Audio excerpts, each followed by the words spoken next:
Карантин дает нам дополнительные возможности для того, чтобы научиться чему-то новому или вспомнить хорошо забытое старое. Сидим дома, занимаемся рукоделием.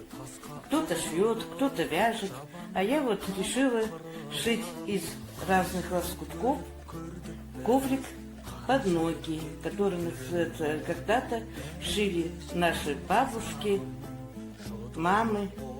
Я думаю, что получится очень красивый, мягкий.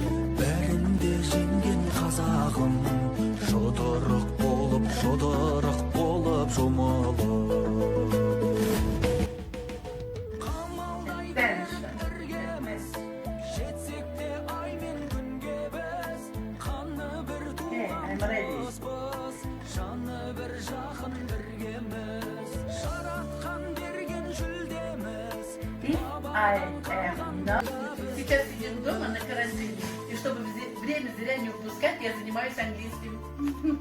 Находим плюсы в условиях карантина. Появилось время для забытого творчества. Сидим дома, готовим подарки родным и близким. Водичкой. И вообще, сидите дома и пеките хлеб, как это делаю я. Как жаль, что вы не чувствуете запах.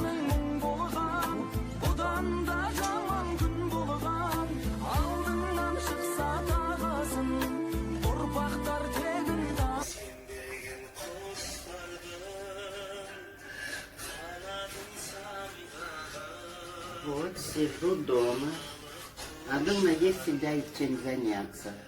Желаю всем здоровья, терпения. А я вот сижу, вышиваю.